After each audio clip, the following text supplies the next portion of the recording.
Harry Potter and the Sorcerer's Stone, Chapter 15, The Forbidden Forest. Things couldn't have been worse. Filch took them down to Professor McGonagall's study on the first floor, where they sat and waited without saying a word to each other. Hermione was trembling. Excuses, alibis, and wild cover-up stories chased each other around Harry's brain, each more feeble than the last. He couldn't see how they were going to get out of trouble this time. They were cornered. How could they have been so stupid as to forget the cloak? There was no reason on earth that Professor McGonagall would accept for their being out of bed and creeping around the school in the dead of night, let alone being up the tallest astronomy tower, which was out of bounds except for classes. Add Norbert and the invisibility cloak, and they might as well be packing their bags already. Had Harry thought that things couldn't have been worse? He was wrong. When Professor McGonagall appeared, she was leading Neville. "Harry!" Neville burst out, and the moment he saw the other two. "I was trying to find you to warn you. I heard Malfoy saying he was going to catch you. He said you had a drag." Harry shook his head violently to shut Neville up, but Professor McGonagall had seen. She looked more likely to breathe fire than Norbert as she towered over the three of them. "I would never have believed it of any of you. Mr. Filch said you were up in the astronomy tower. It's 1 o'clock in the morning. Explain yourselves." It was the first time Hermione had ever failed to answer a teacher's question. She was staring at her slippers, as still as a statue. "I think I've got a good idea of what's been going on," said Professor McGonagall. "It doesn't take a genius to work it out. You fed Draco Malfoy some cock and bull story about a dragon, trying to get him out of bed and into trouble. I've already caught him. I suppose you think it's funny that Longbottom here heard the story and believed it too?" Harry cut Neville's eye and tried to tell him without words that this wasn't true, because Neville was looking stunned and hurt. Poor blundering Neville. Harry knew what it must have cost him to try and find them in the dark to warn them. "I'm disgusted," said Professor McGonagall. 4 students out of bed in one night. I've never heard of such a thing before. You, Miss Granger, I thought you had more sense. As for you, Mr. Potter, I thought Gryffindor meant more to you than this. All 3 of you will receive detentions. Yes, you too, Mr. Longbottom. Nothing gives you the right to walk around the school at night, especially these days. It's very dangerous, and 50 points will be taken from Gryffindor." 50? Harry gasps. They would lose the lead he'd won in the last Quidditch match. 50 points each, said Professor McGonagall, breathing heavily through her long pointed nose. "Professor, please, you can't." "Don't tell me what I can and can't do, Potter. Now get back to bed, all of you. I've never been more ashamed of Gryffindor students." 150 points lost. That put Gryffindor in last place. In one night, they'd ruined any chance Gryffindor had for the House Cup. Harry felt as though the bottom had dropped out of his stomach. How could they ever make up for this? Harry didn't sleep all night. He could hear Neville sobbing into his pillow for what seemed like hours. Harry couldn't think of anything to say to comfort him. He knew Neville, like himself, was dreading the dawn. What would happen when the rest of Gryffindor found out what they'd done? At first, Gryffindor was passing the giant hourglass that recorded the house points the next day, thought there'd been a mistake.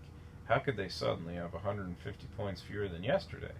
And then the story started to spread. Harry Potter, the famous Harry Potter, their hero of 2 Quidditch matches, had lost them all those points. Him and a couple of other stupid first years.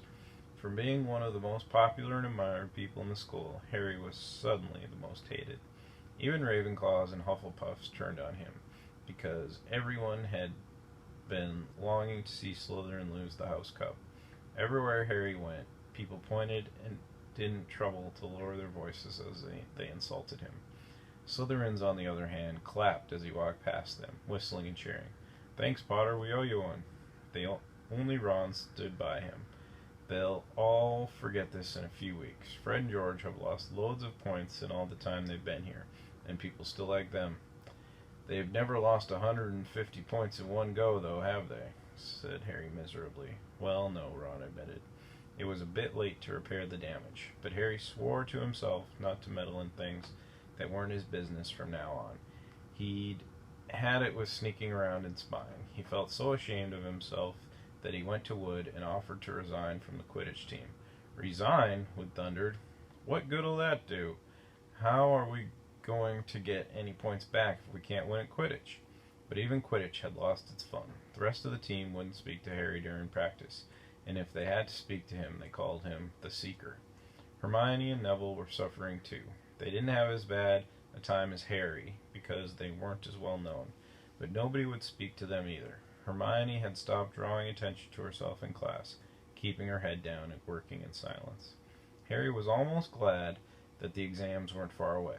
All the studying he had to do kept his mind off his misery. He, Ron, and Hermione kept to themselves, working late into the night, trying to remember the ingredients in complicated potions, learn charms and spells by heart, memorize the dates of magical discoveries and goblin rebellions. Then, about a week before the exams were due to start, Harry's new resolution not to interfere in anything that didn't concern him was put to an unexpected test. Walking back from the library on his own one afternoon, he heard somebody whimpering from a classroom up ahead. As he drew closer, he heard Quirrell's voice. No, no, not again, please. It sounded as though someone was threatening him. Harry moved closer. All right, he heard Quirrell sob. Next second, Quirrell came hurrying out of the classroom, straightening his turban. He was pale and looked as though he was about to cry. He strode out of sight. Harry didn't think Quirrell had even noticed him. He waited until Quirrell's footsteps had disappeared, then peered into the classroom. It was empty, but a door stood ajar at the other end. Harry was halfway toward it before he remembered what he'd promised himself about not meddling. All the same, he'd have gambled 12 Sorcerer's Stones that Snape had just left the room. From what Harry had just heard, Snape would be walking with a new spring in his step. Quirrell seemed to have given in at last. Harry went back to the library where Hermione was testing Ron on astronomy. Harry told him what he'd heard. Snape's done it then, said Ron. If Quirrell's told him how to break his anti-dark force spell. There's still Fluffy, though, said Hermione. Maybe Snape's found out how to get past him without asking Hagrid, said Ron, looking up at the thousands of books surrounding them. I bet there's a book somewhere in here telling you how to get past a giant three-headed dog. So what do we do, Harry? The light of adventure was kindling again in Ron's eyes, but Hermione answered before Harry could. Go to Dumbledore. That's what we should have done ages ago. If we try anything ourselves, we'll be thrown out for sure. But we've got no proof, said Harry. Quirrell's too scared to back us up. Snape's only got to say he doesn't know how the troll got in at Halloween and that he was nowhere near the third floor. Why do you think they'll believe him or us? Or who do you think they'll believe, him or us? It's not exactly a secret we hate him. Dumbledore will think we made it up to get him sacked. Filch wouldn't help us if his life depended on it. He's too friendly with Snape. And the more students get thrown out, the better, he'll think. And don't forget, we're not supposed to know about the stone or Fluffy. That'll take a lot of explaining. Hermione looked convinced, but Ron didn't. If we just do a bit of poking around... No, said Harry flatly. We've done enough poking around. He pulled a map of Jupiter toward him and started to learn the names of its moons. The following morning, notes were delivered to Harry, Hermione, and Neville at the breakfast table. They were all the same. Your detention will take place at 11 o'clock tonight. Meet Mr. Filch in the entrance hall. Harry had forgotten they still had detention to do in the furor over the points they'd lost. He half expected Hermione to complain that this was a whole night of studying lost, but she didn't say a word. Like Harry, she felt they deserved what they got. At 11 o'clock that night, they said goodbye to Ron in the common room and went down to the entrance hall with Neville. Filch was already there, and so was Malfoy. Harry had also forgot that Malfoy had gotten a detention too. Follow me, said Filch, lighting a lamp and leading them outside. I bet you'll think twice about breaking a school rule again, won't you, eh? He said, leering at them. Oh yes, hard work and pain are the best teachers, if you ask me. It's just a pity they let the old punishments die out. Hang you by your wrists from the ceiling for a few days. I've got the chains still in my office. Keep 'em well oiled in case they're ever needed. Right, off we go. And don't think of running off now. It'll be worse for you if you do. They marched off across the dark grounds. Neville kept sniffing. Harry wondered what their punishment was going to be. It must be something really horrible, or Filch wouldn't be sounding so delighted. The moon was bright, but clouds scudding across it kept throwing them into darkness. Ahead, Harry could see the lighted windows of Hagrid's hut. Then they heard a distant shout. "Is that you, Filch? Hurry up, I want to get started." Harry's heart rose. If they were going to be working with Hagrid, it wouldn't be so bad. His relief must have shown in his face, because Filch said, "I suppose you think you'll be enjoying yourself with that oaf. Well, think again, boy. It's into the forest you're going, and I'm much mistaken if you'll all come out in one piece." At this, Neville let out a little moan, and Malfoy stopped dead in his tracks. "The forest?" he repeated, and he didn't sound quite as cool as usual. "We can't go in there at night. There's all sorts of things in there. Well, werewolves, I heard." Neville clutched the sleeve of Harry's robe and made a choking noise. "That's your problem, isn't it?" said Filch, his voice cracking with glee. "Should have thought of them werewolves before you got in trouble, shouldn't you?" Hagrid came striding toward them out of the dark, Fang at his heel. He was carrying his large crossbow, and a quiver of arrows hung over his shoulder. "About time," he said. "I've been waiting for half an hour already. All right, Harry, Hermione, I shouldn't be too friendly to them, Hagrid," said Filch coldly. "They're here to be punished, after all." "That's why you're late, is it?" said Hagrid, frowning at Filch. "Been lecturing them, eh? It's not your place to do that. You've done your bet. I'll take over from here." "I'll be back at dawn," said Filch, "for what's left of 'em," he added nastily, and he turned and started back toward the castle, his lamp bobbing away in the darkness. Malfoy now turned to Hagrid. "I'm not going in that forest," he said, and Harry was pleased to hear the note of panic in his voice. "You are if you want to stay at Hogwarts," said Hagrid fiercely. "You've done wrong, and now you've got to pay for it." "But this is servant stuff. It's not for students to do. I thought we'd be copying lines or something. If my father knew I was doing this, he'd—" "Tell yer that's how it is at Hogwarts," Hagrid growled. "Copying lines? What good's that to anyone? You'll do summat useful, or you'll get out. If you think your father'd rather you were expelled, then get off to the castle and pack. Go on." Malfoy didn't move. He looked at Hagrid furiously, but then dropped his gaze. "Right then," said Hagrid. "Now listen carefully, 'cause it's dangerous what we're going to do tonight, and I don't want no one taking risks. Follow me over here a moment." He led them to the very edge of the forest, holding his lamp high. He pointed down a narrow, winding earth track that disappeared into the thick black trees. A light breeze lifted their hair as they looked into the forest. "Look there," said Hagrid. "See that stuff shining on the ground? Silvery stuff? That's unicorn blood. There's a unicorn in there, been hurt badly by summat. This is the second time in a week. I found one dead last Wednesday. We're going to try and find the poor thing. We might have to put it out of its misery." "And what if whatever hurt the unicorn finds us first?" said Malfoy, unable to keep the fear out of his voice. "There's nothing that lives in that forest that'll hurt you, if you're with me or Fang," said Hagrid. "And keep to the path. Right now, we're gonna split into two parties and follow the trail in different directions. There's blood all over the place. It must have been staggering around last night, at least." "I want Fang," said Malfoy quickly, looking at Fang's long teeth. "All right, but I warn you, he's a coward," said Hagrid.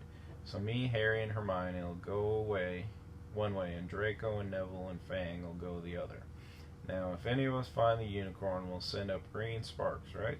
Get your wands out and practice now. That's it. And if anyone gets in trouble, send up red sparks, and we'll all come and find you. So be careful. Let's go." The forest was black and silent. A little way in, they reached a fork in the earth path, and Harry and Hermione and Hagrid took the left path, while Malfoy, Neville, and Fang took the right. They walked in silence, their eyes on the ground. Every now and then, a ray of moonlight through the branches above lit a spot of silver blue blood on the fallen leaves. Hagrid saw that Harry looked very worried. Could be a werewolf be killing the unicorns? Harry asked. Not fast enough, said Hagrid. It's not easy to catch a unicorn, and they're powerful magic creatures. I never knew one to be hurt before. They walked past a mossy tree stump. Harry could hear running water. There must be a stream somewhere close by. There were still spots of unicorn blood here and there along the winding path. You all right, Hermione? Hagrid whispered. Don't worry. It can't have gone far if it's hurt this badly. And then we'll be able to get behind that tree. Hagrid seized Harry and Hermione and hoisted them off the path behind a towering oak.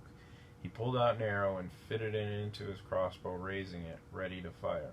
The three of them listened. Something was slithering over dead leaves nearby.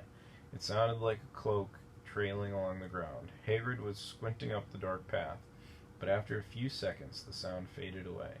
I knew it, he murmured. There's something in here that shouldn't be. A werewolf, Harry suggested. That wasn't no werewolf, and it wasn't no unicorn either, said Hagrid grimly. Right, follow me. Be careful now. They walked more slowly, ears straining for the faintest sound.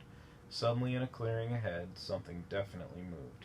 Who's there? Hagrid called. Show yourself, I'm armed. And into the clearing came, was it a man or a horse? To the waist, a man with red hair and beard, but below that was a horse's gleaming chestnut body with a long reddish tail. Harry and Hermione's jaws dropped. Oh, it's you, Ronan, said Hagrid in relief. How are you? He walked forward and shook the centaur's hand. Good evening to you, Hagrid, said Ronan. He had a deep, sorrowful voice. Were you going to shoot me? Can't be too careful, Ronan, said Hagrid, patting his crossbow. There's somewhat bad loose in the forest. This is Harry Potter and Hermione Granger, by the way, students up at the school. And this is Ronan, you two. He's a centaur. We noticed, said Hermione faintly. Good evening, said Ronan. Students, are you? And do you learn much up at the school? A bit, said Hermione timidly. A bit? Well, that's something, Ronan sighed. He flung back his head and stared at the sky. Mars is bright tonight. Yeah, said Hagrid, glancing up too. Listen. I'm glad we've run into you, Ronan, 'cause there's a unicorn been hurt. You seen anything? Ronan didn't answer immediately. He stared unblinkingly upward, then sighed again. Always the innocent are the first victims, he said. So it has been for ages past, so it is now. Yeah, said Hagrid. But have you seen anything, Ronan? Anything unusual? Mars is bright tonight, Ronan repeated, while Hagrid watched him impatiently. Unusually bright. Yeah, but I was meaning anything unusual a bit nearer home, said Hagrid. So you haven't noticed anything strange? Yet again, Ronan took a while to answer. At last he said, The forest hides many secrets. A movement in the trees behind Ronan made Hagrid raise his bow again, but it was only a second centaur, black-haired and bodied, and wilder looking than Ronan. Hello, Bane, said Hagrid. All right? Good evening, Hagrid. I hope you are well.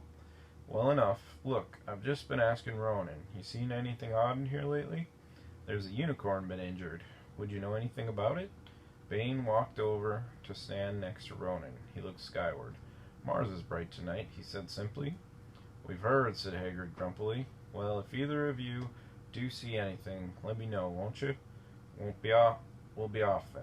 Harry and Hermione followed them out of the clearing, staring over their shoulders at Ronan and Bane until the trees blocked their view. Never, said Hagrid irritably, trying to get a straight answer out of a centaur.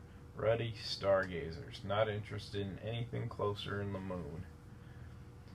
Are there many of them in here? Asked Hermione. Oh, a fair few. Keep themselves to themselves mostly, but they're good enough about turning up if ever I want a word. They're deep-mind centaurs. They know things. Just don't let on much. Do you think that was a centaur we heard earlier, said Harry. Did that sound like hooves to you? Nah, if you ask me, that's what's been killing the unicorns. Never heard anything like it before.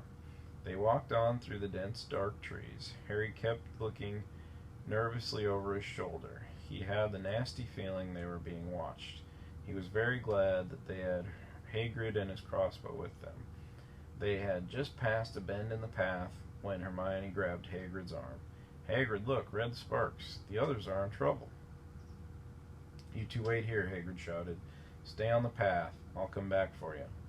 They heard him crashing away through the undergrowth and stood looking at each other, very scared, till they couldn't hear anything but the rustling of leaves around them. You don't think they have been hurt, do you? Hermione whispered. I don't care if Malfoy has, but if something's got Neville, it's our fault he's in here in the first place. The minutes dragged by. Their ears seemed sharper than usual. Harry's seemed to be picking up every sigh of the wind, every cracking twig. What was going on? Where were the others? At last a great crunching noise announced Hagrid's return. Malfoy, Neville, and Fang were with him. Hagrid was fuming. Malfoy, it seemed, had sneaked up behind Neville and grabbed him as a joke. Neville had panicked and sent up the sparks. We'll be lucky to catch anything now with the racket you two are making. Right, we're changing groups. Neville, you stay with me and Hermione. Harry, you go with Fang and this idiot. I'm sorry, Hagrid added in a whisper to Harry, but he'll have a harder time frightening you, and we've got to get this done. So Harry set off into the heart of the forest with Malfoy and Fang. They walked for nearly half an hour, deeper and deeper into the forest, until the path became almost impossible to follow, because the trees were so thick. Harry thought the blood seemed to be getting thicker. There were splashes on the roots of a tree, as though the poor creature had been thrashing around in pain close by. Harry could see a clearing ahead through the tangled branches of an ancient oak.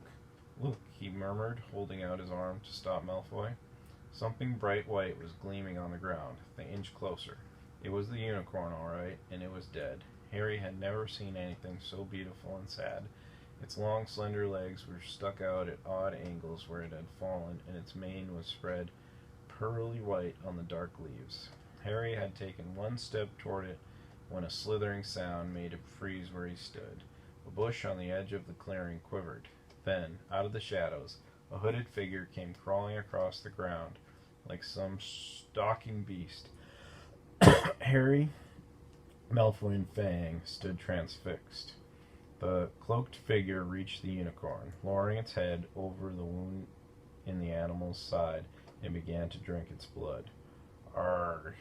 Malfoy let out a terrible scream and bolted. So did Fang. The hooded figure raised its head and looked right at Harry. Unicorn blood was dribbling down its front. It got to its feet and came swiftly toward Harry. He couldn't move for fear. Then a pain like he'd never felt before pierced his head. It was as though his scar were on fire. Half blinded, he staggered backward. He heard hooves behind him galloping, and something jumped clean over Harry, charging at the figure.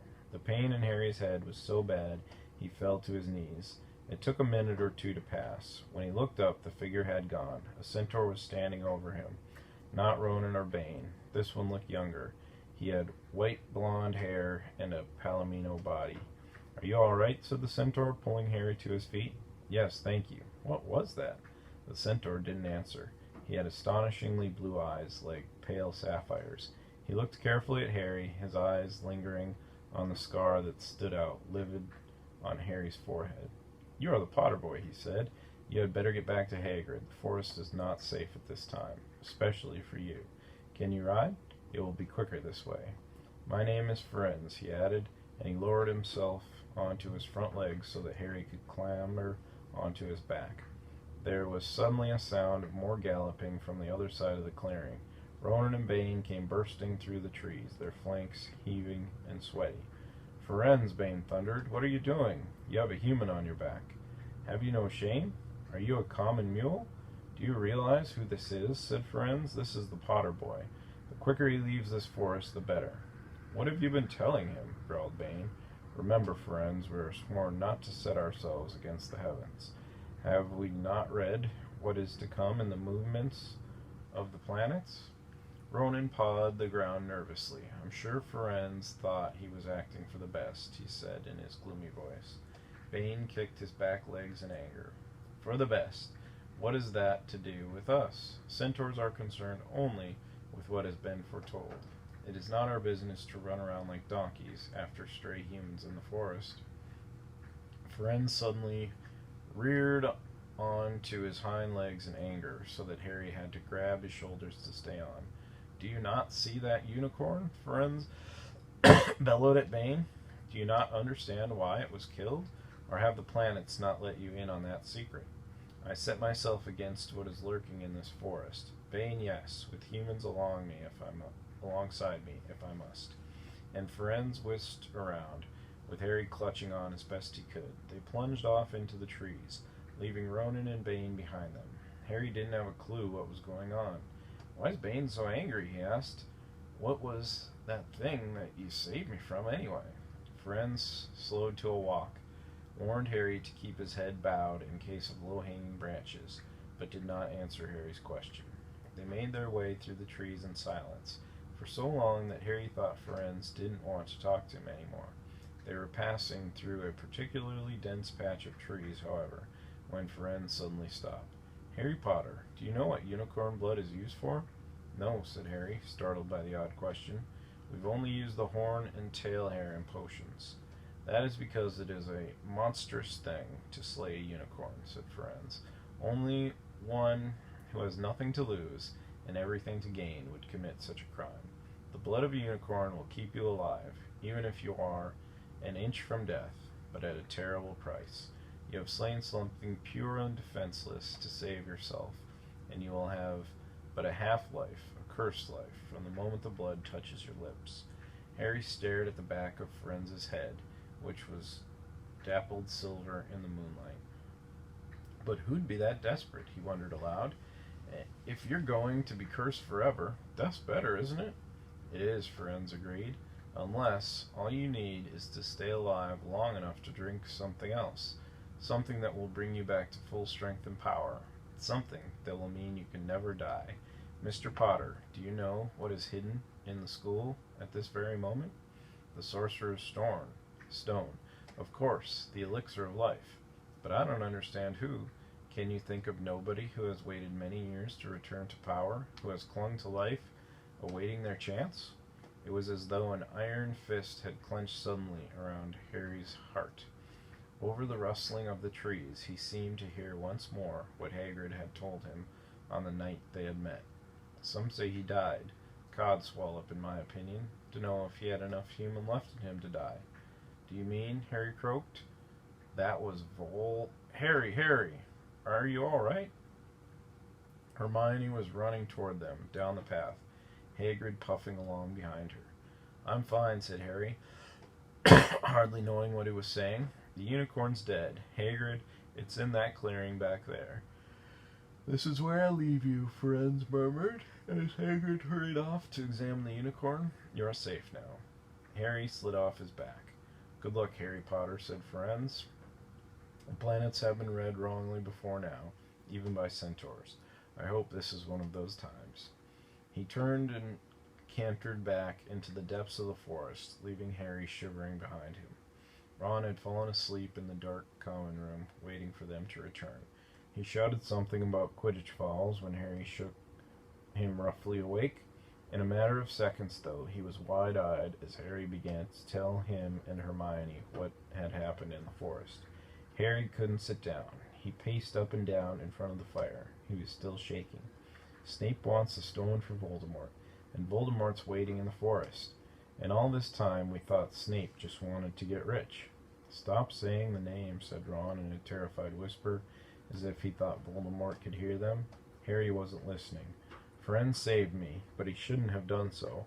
Bane was furious. He was talking about interfering with the planet, with what the planets say is going to happen.